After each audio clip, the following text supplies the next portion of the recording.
गीता में भगवान श्री कृष्ण ने रणभूमि में अर्जुन को जो ज्ञान दिया था वह गीता में बताया गया है। गीता में कुल 18 अध्याय हैं और उन सभी का अपना अलग अलग महत्व है। आइए जानते हैं गीता के पहले अध्याय का महत्व क्या है। श्री गीता उपनिषदों का सार है। महाभारत युद्ध के समय रणभूमि में भगवान श्री कृष्ण ने अर्जुन को जो ज्ञान दिया था वह गीता में बताया गया है। गीता में ऐसी बहुत सी बातें हैं जो मनुष्य को जीवन की कई कठिनाइयों को आसान बनाती हैं। इतना ही नहीं, गीता पढ़ने पर मनुष्य को बहुत सी नई जानकारियां भी मिलती हैं। साथ ही हर अध्याय के नियमित पाठ का अपना लाभ और महत्व है। भगवान शिव ने देवी पार्वती को गीता के पहले अध्याय के पाठ का महत्व जो बताया है, यही आपके लिए यहाँ प्रस्तुत है। लेकिन गीता के पहले अध्याय के महत्व को जानने से पहले जान लीजिए श्रीमद् भागवत गीता के प्रथम अध्याय की खास बातें।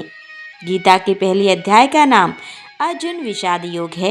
इस अध्याय में कुरुक्षेत्र के मैदान में उपस्थित बंधुओं और संबंधियों को सामने देखकर अर्जुन के मन में उठे विषाद और मन स्थिति का वर्णन किया गया है, जिसे संजय धृतराष्ट्र को बताते हैं। एक समय पार्वती जी ने पूछा, महादेव जी, किस ज्ञान के बल पर संसार के सब लोग आपको शिव कहकर पूछते हैं? मृगछाला ओढ़े और अपने सभी अंगों में शमशान की विभूति लगाए, गले में सर्प और नरमुंडों की माला पहने हुए हो, इनमें तो कोई भी पवित्र नहीं, फिर आप किस ज्ञान से पवित्र माने जाते हैं? तब महादेव ने उत्तर दिया कि हे प्रिय, सुनो, मैं गीता ज्ञान को अपने हृदय में धारण करने से पवित्र माना जाता हूँ। इस ज्ञान से मुझे बाहर के कर्म नहीं व्यापते। तब पार्वती जी ने कहा कि हे भगवान, जिस गीता ज्ञान की आप ऐसी स्तुति करते हैं, उसके श्रवण करने से कोई कृतार्थ भी हुआ है? महादेव ने उत्तर देते हुए कहा कि इस ज्ञान को सुनकर बहुत से जीव कृतार्थ हुए हैं और आगे भी होंगे। मैं तुम्हें एक पुरातन कथा कहता हूँ, तुम सुनो। एक समय पाताल लोक में शेषनाग की शैया पर श्री नारायण जी ने नैनन मूंद कर आनंद में मगन थे। उस वक्त भगवान के चरण दबाते हुए लक्ष्मी जी ने पूछा, हे प्रभु, निद्रा और आलस्य तो उन पुरुषों को व्यापता है जो जीव तामसिक होते हैं, फिर आप तो तीनों गुणों से अतीत हो, आप तो वासुदेव हो। आप जो नेत्र मूंद रहे हो, इससे मुझे बड़ा आश्चर्य है। नारायण जी ने उत्तर देते हुए कहा, हे लक्ष्मी, मुझको निद्रा आलस्य नहीं व्यापता। एक शब्द रूप जो भगवत गीता है, उसमें जो ज्ञान है उसके आकार रूप है। यह गीता शब्द रूप अवतार है। इस गीता में यह अंग है। 5 अध्याय मेरे मुख हैं, 10 अध्याय मेरी भुजा है, 16वां अध्याय मेरा हृदय और मन और मेरा उदर है, 17वां अध्याय मेरी जंघा है, 18वां अध्याय मेरे चरण हैं, गीता श्लोक ही मेरी नाड़ियां हैं, जो गीता के अक्षर हैं वह मेरा रोम है। ऐसा मेरा शब्द रूपी जो गीता ज्ञान है, उसी के अर्थ में मैं हृदय में विचार करता हूँ और बहुत आनंद प्राप्त होता है। लक्ष्मी जी बोली, हे श्री नारायण जी, जब श्री गीता जी का इतना ज्ञान है तो उसको सुनकर कोई जीव कृतार्थ भी हुआ है, सो मुझसे कहो। तब श्री नारायण जी ने कहा, हे लक्ष्मी, गीता ज्ञान को सुनकर बहुत से जीव कृतार्थ हुए हैं, सो तुम भी श्रवण करो। एक व्यक्ति था जो चांडालों के कर्म किया करता था और तेल नमक का व्यापार करता था। उसने एक बकरी पाली। एक दिन वह बकरी चराने के लिए वन में गया और वृक्ष से पत्ते तोड़ने लगा। वहां उसे एक सांप ने डस लिया, जिससे वह तुरंत मर गया। मरने के बाद उसने बहुत से नरक भोगे और फिर उसका जन्म बैल के रूप में हुआ। उस बैल को एक भिक्षुक ने मोल लिया। वह भिक्षुक उस पर चढ़कर सारे दिन मांगता फिरे। जो कुछ भिक्षा मांग कर लाता वह उसे अपने परिवार के साथ मिलकर खाता और वो बैल सारी रात द्वार पर खड़ा रहता। उसके खाने पीने का कोई भी ख्याल नहीं करता था और सुबह होते ही बैल पर चढ़कर फिर मांगने निकल जाता। जब बहुत दिन हो गए तो वह बैल भूख से गिर गया, लेकिन उसके प्राण नहीं निकले। नगर के लोगों ने देखा और उस बैल को कोई तीर्थ का फल दे तो कोई व्रत का फल दे, तब भी उस बैल के प्राण नहीं छूटे। एक दिन गड़का आई, उसने लोगों से पूछा यह कैसी भीड़ है, तो उन्होंने कहा कि इसके प्राण नहीं निकलते, अनेक पुण्यों का फल दे रहे हैं तो भी इसकी मुक्ति नहीं होती। तब गणिका ने कहा कि मैंने जो कर्म किया है उसका फल मैंने इस बैल को दिया है। इतना कहते ही बैल की मुक्ति हो गई। तब बैल ने एक ब्राह्मण के घर जन्म लिया। पिता ने उसका नाम सुशर्मा रखा। उसके पिता ने उसे पढ़ाया लिखाया। उसको अपने पिछले जन्म की सुध थी। उसने एक दिन मन में विचार किया, जिस गणिका ने मुझे बैल की योनि से छुड़ाया था उसका दर्शन करूं। विप्र चलते चलते गणिका के घर गया और कहा, आप मुझे पहचानती हैं?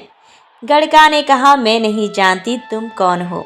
तब उसने कहा कि मैं वही बैल हूँ जिसको आपने अपने पुण्य दिए थे। तब मैं बैल की योनि से छूटा था। अब मैं विप्र के घर में जन्मा हूँ। आप अपना पुण्य बताएं। गणिका ने कहा कि मैंने अपने जाने पुण्य नहीं किया, परंतु मेरे घर एक तोता है, वह रोज सवेरे कुछ पढ़ता है, मैं उसका वाक्य सुनती हूँ, उस पुण्य का फल मैंने तुम्हें दे दिया है। तब विप्र ने तोते से पूछा कि तू सवेरे क्या पढ़ता है? तोते ने कहा, मैं पिछले जन्म में विप्र का पुत्र था। मेरे पिता ने मुझे गीता के पहले अध्याय का पाठ सुनाया करते थे। एक दिन मैंने गुरु से कहा कि मुझको आपने क्या पढ़ाया है। तब गुरु जी ने मुझे शाप दिया कि तू तोता बन जा। इसके बाद से मैं तोता बन गया। एक दिन बहेलिया मुझे पकड़ ले आया और एक विप्र ने मुझे मोल ले लिया। वह विप्र भी अपने पुत्र को गीता का पाठ सिखाता था।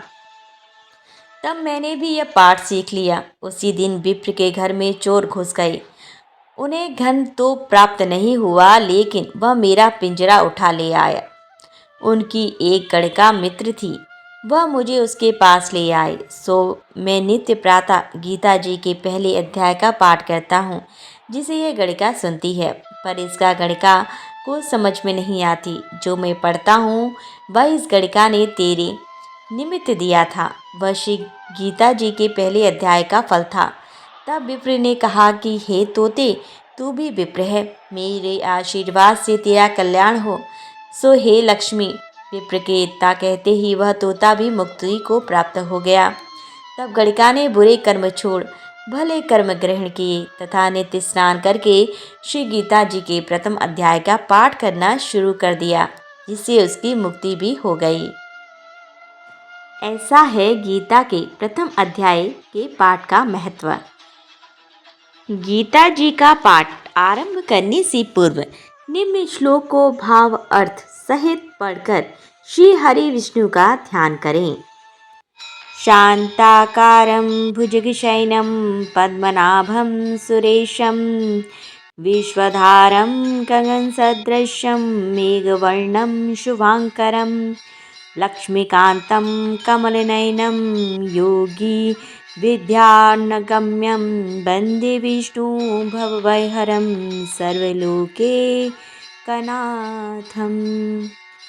अर्थात जिनकी आकृति अतिशय शांत है, जो शेषनाग की सैया पर शयन किए हुए हैं, जिनकी नाभि में कमल है, जो देवताओं के भी ईश्वर और संपूर्ण जगत के आधार हैं, जो आकाश के सदृश सर्वत्र व्याप्त हैं, नील मेघ के समान जिनका वर्ण है, अतिशय सुंदर जिनके संपूर्ण अंग हैं, जो योगियों द्वारा ध्यान करके प्राप्त किए जाते हैं, जो संपूर्ण लोकों के स्वामी हैं, जो जन्म मरण रूप भय का नाश करने वाले हैं, ऐसे लक्ष्मीपति कमल नेत्र भगवान श्री विष्णु को मैं प्रणाम करती हूँ। गीता का प्रथम अध्याय। धृतराष्ट्र बोले, हे संजय, धर्म भूमि कुरुक्षेत्र में एकत्रित युद्ध की इच्छा वाले मेरे और पांडु के पुत्रों ने क्या किया? संजय बोले, उस समय राजा दुर्योधन ने व्यूह रचना युक्त पांडवों की सेना को देखा और द्रोणाचार्य के पास जाकर यह वचन कहा, हे आचार्य, आपके बुद्धिमान शिष्य द्रुपद पुत्र दुष्टद्युम्न द्वारा बिहूकार खड़ी हुई पांडु पुत्रों की इस बड़ी भारी सेना को देखिए। इस सेना में बड़े बड़े धनुषों वाले तथा युद्ध में भीम और अर्जुन के समान शूरवीर, सात्विक और विराट तथा महारथी राजा द्रुपद, धृष्टकेतु और चेकितान तथा बलवान काशीराज पुरुजित, कुंती भोज और मनुष्यों में श्रेष्ठ शैव्य, पराक्रमी युधामन्यु तथा बलवान उत्तमौजा सुभद्रा पुत्र अभिमन्यु एवं द्रौपदी के पांचों पुत्र, ये सभी महारथी हैं। हे ब्राह्मण श्रेष्ठ, अपने पक्ष में जो भी प्रधान है उनको आप समझ लीजिए। आपकी जानकारी के लिए मेरी सेना के जो सेनापति हैं उनको बतलाता हूँ। आप द्रोणाचार्य और पितामह भीष्म तथा कर्ण और संग्राम विजयी कृपाचार्य, वैसे ही अश्वत्थामा, विकर्ण और सोमदत्त का पुत्र भूरिश्रवा और भी मेरे लिए जीवन की आशा त्याग देने वाले बहुत से शूरवीर, अनेक प्रकार के शस्त्र अस्त्र से सुसज्जित और सब के सब युद्ध में चतुर हैं। भीष्म पितामह द्वारा रक्षित हमारी वह सेना सब प्रकार से अजेय है और भीम द्वारा रक्षित इन लोगों की यह सेना जीतने में सुगम है। इसलिए सब मोर्चों पर अपनी अपनी जगह स्थित रहते हुए आप लोग सभी निस्संदेह भीष्म पितामह की ही सब ओर से रक्षा करें। कौरवों में वृद्ध बड़े प्रतापी पितामह भीष्म ने उस दुर्योधन के हृदय में हर्ष उत्पन्न करते हुए उच्च स्वर से सिंह की दहाड़ के समान गरज कर शंख बजाया। इसके पश्चात शंख और नगाड़े तथा ढोल, मृदंग और नरसिंगे आदि बाजे एक साथ ही बज उठे। उनका वह शब्द बड़ा भयंकर हुआ। इसके अनंतर सफेद घोड़ों से युक्त उत्तम रथ में बैठे हुए श्री कृष्ण महाराज और अर्जुन ने भी अलौकिक शंख बजाए। श्री कृष्ण महाराज ने पांचजन्य नामक, अर्जुन ने देवदत्त नामक और भयानक कर्म वाले भीमसेन ने पौंड्र नामक महाशंख बजाया। कुंती पुत्र राजा युधिष्ठिर ने अनंत विजय नामक और नकुल तथा सहदेव ने सुघोष और मणिपुष्पक नामक शंख बजाए। श्रेष्ठ धनुष वाले काशीराज और महारथी शिखंडी एवं धृष्टद्युम्न तथा राजा विराट और अजय सात्विक राजा द्रुपद एवं द्रौपदी के पांचों पुत्र और बड़ी भुजा वाले सुभद्रा पुत्र अभिमन्यु, इन सभी ने हे राजन सब ओर से अलग अलग शंख बजाए और उस भयानक शब्द ने आकाश और पृथ्वी को भी गुंजाते हुए धृतराष्ट्रों के अर्थात आपके पक्ष वालों के हृदय विदीर्ण कर दिए। हे राजन, इसके बाद कपिध्वज अर्जुन ने मोर्चा बांधकर डटे हुए धृतराष्ट्र संबंधियों को देखकर उस शस्त्र चलने की तैयारी के समय धनुष उठाकर ऋषिकेश श्री कृष्ण महाराज से यह वचन कहा, हे अच्युत, मेरे रथ को दोनों सेनाओं के बीच में खड़ा कीजिए और जब तक कि मैं युद्ध क्षेत्र में डटे हुए युद्ध के अभिलाषी इन विपक्षी योद्धाओं को भली प्रकार देख ना लूं कि इस युद्ध रूप व्यापार में मुझे किन किन के साथ युद्ध करना योग्य है, तब तक उसे खड़ा रखिए। दुर्बुद्धि दुर्योधन का युद्ध में हित चाहने वाले जो यह राजा लोग इस सेना में आए हैं, इन युद्ध करने वालों को मैं देखूंगा। संजय बोले, हे धृतराष्ट्र, अर्जुन द्वारा कहे अनुसार महाराज श्री कृष्ण चंद्र ने दोनों सेनाओं के बीच में भीष्मक और द्रोणाचार्य के सामने तथा संपूर्ण राजाओं के सामने उत्तम रथ को खड़ा कर इस प्रकार कहा कि हे पार्थ, युद्ध के लिए जुटे हुए इन कौरवों को देख।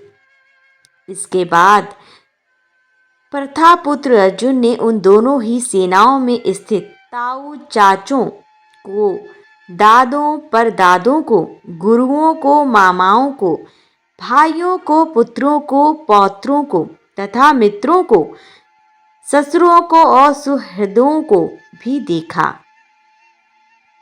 उन उपस्थित संपूर्ण बंधुओं को देखकर वे कुंती पुत्र अर्जुन अत्यंत करुणा से युक्त होकर शोक करते हुए बच्चन बोले। मोह से व्याप्त हुए अर्जुन के कायरता, स्नेह और शोक युक्त वचन। अर्जुन बोले, हे कृष्ण, युद्ध क्षेत्र में डटे हुए युद्ध के अभिलाषी इस स्वजन समुदाय को देखकर मेरे अंग शिथिल हुए जा रहे हैं और मुख सूखा जा रहा है तथा मेरे शरीर में कंप एवं रोमांच हो रहा है। हाथ से गांडीव धनुष गिर रहा है और त्वचा भी बहुत जल रही है तथा मेरा मन भ्रमित सा हो रहा है, इसीलिए मैं खड़ा रहने को भी समर्थ नहीं हूँ। हे केशव, मैं लक्षणों को भी विपरीत ही देख रहा हूँ तथा युद्ध में स्वजन समुदाय को मारकर कल्याण भी नहीं देखता। हे कृष्ण, मैं ना तो विजय चाहता हूँ और ना राज्य तथा सुखों को ही। हे गोविंद, हमें ऐसे राज्य से क्या प्रयोजन है अथवा ऐसे भोगों से और जीवन से भी क्या लाभ है। हमें जिनके लिए राज्य, भोग, सुख आदि अभिष्ट है, वे ही ये सब धन और जीवन की आशा को त्याग कर युद्ध में खड़े हैं। गुरुजन, ताऊ, चाचे, लड़के और उसी प्रकार दादे, मामे, ससुर, पौत्र, साले तथा और भी संबंधी लोग हैं। हे मधुसूदन, मुझे मानने पर भी अथवा तीनों लोगों के राज्य के लिए भी मैं इन सबको मानना नहीं चाहता, फिर पृथ्वी के लिए तो कहना ही क्या है। हे जनार्दन, धृतराष्ट्र के पुत्रों को मारकर हमें क्या प्रसन्नता होगी। इन आतताइयों को मारकर तो हमें पाप ही लगेगा।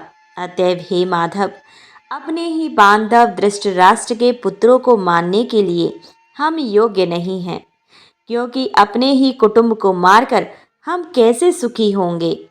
यद्यपि लोभ से भ्रष्ट चित्त हुए ये लोग कुल के नाश से उत्पन्न दोष को और मित्रों से विरोध करने में पाप को नहीं देखते, तो भी है जनार्दन। कुल के नाश से उत्पन्न दोष को जानने वाले हम लोगों को इस पाप से हटने के लिए क्यों नहीं विचार करना चाहिए। कुल के नाश से सनातन कुल धर्म नष्ट हो जाते हैं तथा धर्म का नाश हो जाने पर संपूर्ण कुल में पाप भी बहुत फैल जाता है। हे कृष्ण, पाप के अधिक बढ़ जाने से कुल की स्त्रियां अत्यंत दूषित हो जाती हैं और हे वार्ष्णेय, स्त्रियों के दूषित हो जाने पर वर्ण संकर उत्पन्न होता है। वर्ण संकर कुलघातियों को और कुल को नरक में ले जाने के लिए ही होता है। लुप्त हुई पिंड और जल की क्रिया वाले अर्थात श्राद्ध और तर्पण से वंचित इनके पितर लोग भी अधोगति को प्राप्त होते हैं। इन वर्ण संकर कारक दोषों से कुलघातियों के सनातन कुल धर्म और जाति धर्म नष्ट हो जाते हैं। हे जनार्दन, जिनका कुल धर्म नष्ट हो गया है, ऐसे मनुष्यों का अनिश्चित काल तक नरक में वास होता है, ऐसा हम सुनते आए हैं। आह, शोक, हम लोग बुद्धिमान होकर भी महान पाप करने को तैयार हो गए हैं, जो राज्य और सुख के लोभ से सज्जनों को मारने के लिए ही उद्यत हो गए हैं। यदि मुझ शस्त्र रहित एवं सामना न करने वाले को शस्त्र हाथ में लिए हुए धृतराष्ट्र के पुत्र रण में मार डालें, तो वह मानना भी मेरे लिए अधिक कल्याणकारक होगा। संजय बोले, रणभूमि में शोक से उद्विग्न मन वाले अर्जुन इस प्रकार कहकर बाण सहित धनुष को त्याग कर रथ के पिछले भाग में बैठ गए। ओम तत्सदिति श्रीमद्भागवत गीतासूपनिषत्सु ब्रह्म विद्यायां योगशास्त्रे श्रीकृष्ण अर्जुन संवादे अर्जुन विषाद योगो नाम प्रथमो अध्यायः। श्रीमद्भागवत गीता का अध्याय दूसरा अगले वीडियो में। तब तक के लिए राधे राधे।